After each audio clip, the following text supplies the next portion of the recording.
जय श्री कृष्ण। दोस्तों, कुत्ते ने बताया कि संसार में सबसे बड़ा पुण्यात्मा कौन है।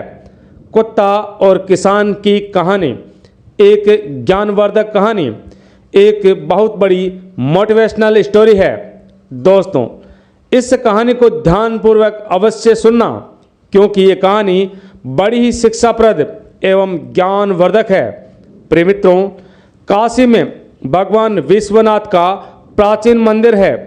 एक समय की बात, एक दिन मंदिर के पुजारी के सपने में भगवान विश्वनाथ आते हैं और सपने में भगवान विश्वनाथ ने पुजारी से कहा कि विद्वानों एवं धर्मात्माओं की सभा बुलाओ। मैं उसमें से जो सबसे उत्तम एवं परम पुण्यात्मा होगा, मैं उन्हें एक उत्तम भेंट प्रदान करूंगा। प्रिय मित्रों, भगवान विश्वनाथ की बात को ध्यान में रखते हुए मंदिर के पुजारी ने नगर में इस बात की घोषणा करवा दी कि नगर में सबसे बड़ा पुण्यात्मा व्यक्ति होगा भगवान विश्वनाथ उन्हें अपनी कृपा का प्रसाद देंगे। दोस्तों, मंदिर के पुजारी की घोषणा सुनकर काशी के सभी साधु संत, विद्वान, पुण्यात्मा, संत, पुरुष, दानी, महापुरुष गंगा के शुद्ध जल से स्नान करके आ गए और सभी महापुरुषों ने भगवान विश्वनाथ जी की पूजा आराधना की। उनका शुद्ध जल से अभिषेक किया, पूजा अर्चना की और सभी महापुरुष सभा मंडप में जाकर खड़े हो गए। प्रिय मित्रों, उस दिन मंदिर में बहुत भीड़ उमड़ी थी और पुजारी ने फिर से अपने स्वप्न की बात कही और जो भगवान विश्वनाथ ने कहा था वो सभी बातें सभा में उपस्थित लोगों को सुनाई।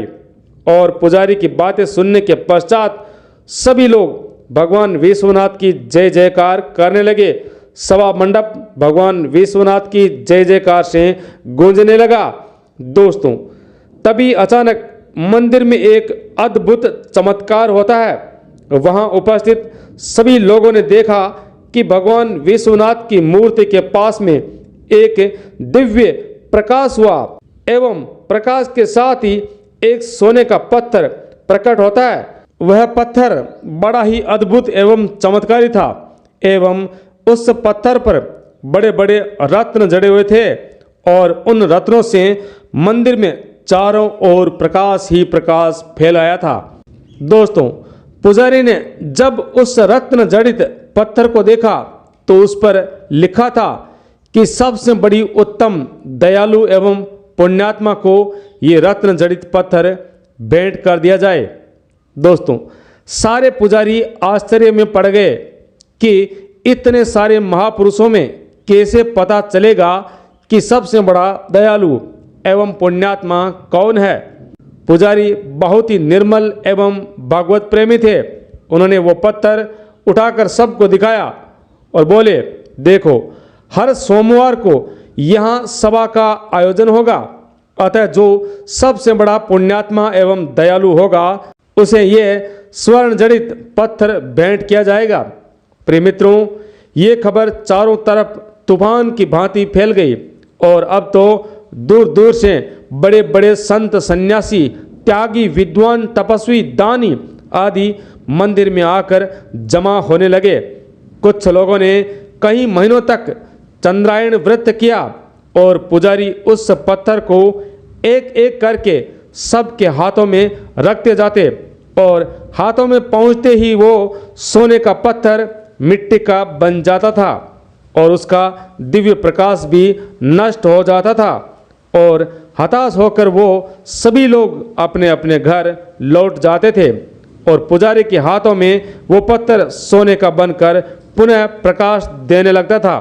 दोस्तों, हजारों लोग आए और वापस चले गए, लेकिन किसी के भी हाथ में ये स्वर्ण का पत्थर जैसा था वैसा नहीं रहा। दोस्तों, उन सभी में से एक सज्जन पुरुष ने तो जगह जगह बहुत सारे विद्यालय बनवाए और धर्मशालाओं का निर्माण भी करवाया एवं दान करते करते उन्होंने अपना सारा धन भलाई के कार्य में खर्च कर दिया। बहुत सी संस्थाओं में दान करके पैसे खर्च कर दिए। हमेशा समाचार पत्रों में उनका नाम छपकर आता था। अतः उन्होंने भी सोचा कि मैं भी बहुत बड़ी पुण्यात्मा हूँ, क्यों ना भगवान के उपहार को एक बार लेकर मैं भी देखूं।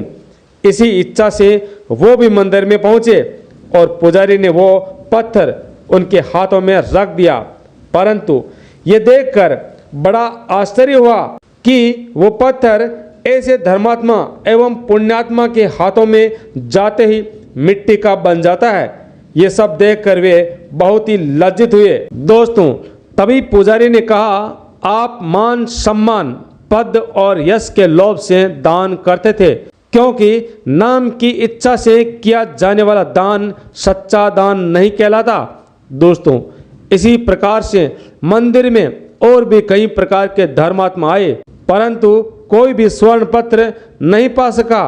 सभी के हाथों में जाते ही वो मिट्टी का हो जाता था। दोस्तों, कई महीने बीत गए। बहुत से लोग स्वर्ण पत्र पाने के लालच से भगवान विश्वनाथ के मंदिर के पास ही रहकर दान पुण्य करने लगे, लेकिन फिर भी किसी को भी वो स्वर्ण पत्र नहीं मिला।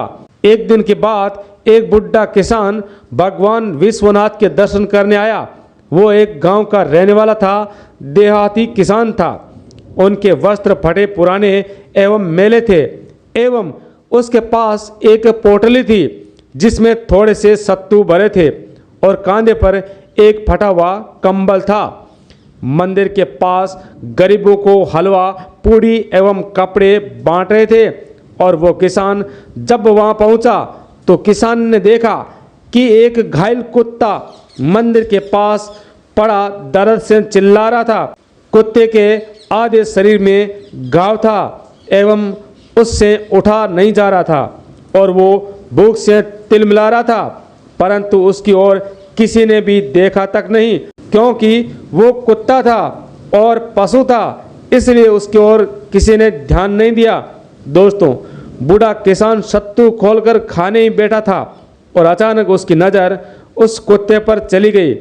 किसान को उस घायल कुत्ते पर दया आ जाती है और उसने वो सत्तू स्वयं ना खाकर उस कुत्ते को खाने के लिए दे दिए और कुत्ते के घाव पर मक्खियां बैठ रही थी तो किसान ने अपना कंबल भी उसे ओढ़ा दिया और किसान मंदिर में दर्शन करने चला गया। दोस्तों, मंदिर के पुजारी का एक नियम था कि सोमवार के दिन जितने भी लोग दर्शन के लिए आते थे, पुजारी उन सभी के हाथों में वो स्वर्ण पत्र रखते जाते और उठा लेते, परंतु किसी के भी हाथों में जाने के बाद स्वर्ण पत्र नहीं रहता था, मिट्टी का बन जाता था। परंतु दोस्तों, जैसे ही वो स्वर्ण पत्र पुजारी ने उस बुढ़े किसान के हाथ में रखा तो वो मिट्टी का नहीं बना और पहले की भांति किसान के हाथ में जगमगा रहा था, चमक रहा था। इतना ही नहीं, उस स्वर्ण पत्र में जड़ित रत्न और अधिक तीव्र प्रकाश देने लगे। ये दृश्य देखकर सभी लोग आश्चर्यचकित हो गए और सभी उस बुढ़े किसान की प्रशंसा करने लगे और पुजारी ने वो स्वर्ण पत्र किसान को दे दिया और कहने लगे, देखो, ये स्वर्ण पत्र तुम्हें भगवान विश्वनाथ जी ने दिया है और आप ही इसके अधिकारी हो, क्योंकि तुम्हारे भीतर कोई लालच, कोई लोभ दिखाई नहीं देता।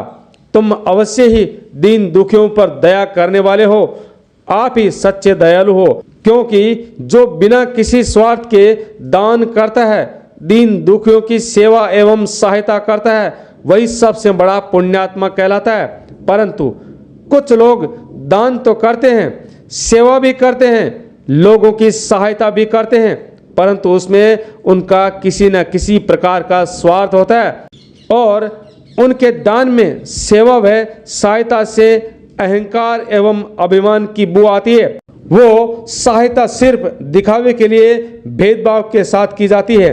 ऐसी सहायता, ऐसा दान, ऐसी सेवा जिसमें थोड़ा सा भी स्वार्थ या अभिमान हो, वो भगवान को प्रिय नहीं होती और उनका धन कचरे की भांति व्यर्थ में ही खर्च हो जाता है, ना उनके पास रहता है और ना ही भगवान की नज़र में दान कहलाता है। दोस्तों, आजकल कोई भी धर्म का अनुष्ठान करता है, यज्ञ, भंडारा आदि, या फिर किसी भी प्रकार की सहायता करता है उसमें सहायता करने वाला ये दो गलतियां तो करता ही करता है, एक तो भेदभाव एवं दूसरा अपना नाम। दोस्तों, आजकल लोग किसी की मजबूरी को भी तभी समझते हैं जब उसमें उसका स्वार्थ जुड़ा हुआ हो। आजकल का मनुष्य इतना गिर गया है कि मान लो वो तो एक कुत्ता था, लेकिन यदि कोई गरीब मनुष्य भी पड़ा हो, उसे सहायता की आवश्यकता हो, तो भी लोग मुंह फेर कर निकल जाते हैं। और किसी घायल पशु का दुख तो वो तभी समझेंगे जब उनके हृदय में सच में दया का भाव होगा। दोस्तों, दुखी प्राणी की सेवा से बढ़कर कोई पुण्य नहीं होता है, फिर चाहे वो पशु हो, पक्षी हो, जानवर, कोई भी क्यों ना हो।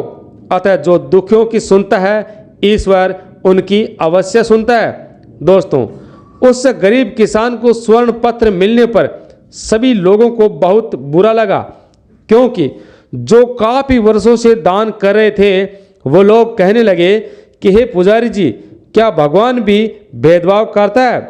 हमारा पुण्य तो उस किसान से कई गुना ज्यादा बड़ा है, फिर भगवान ने हमें क्यों नहीं चुना? दोस्तों, तब पुजारी जी बोले, हे भाइयों, आपने भी पुण्य किया है, करोड़ों रुपए दान किए, परंतु फिर भी आप सभी का पुण्य किसान के पुण्य से छोटा ही रहा।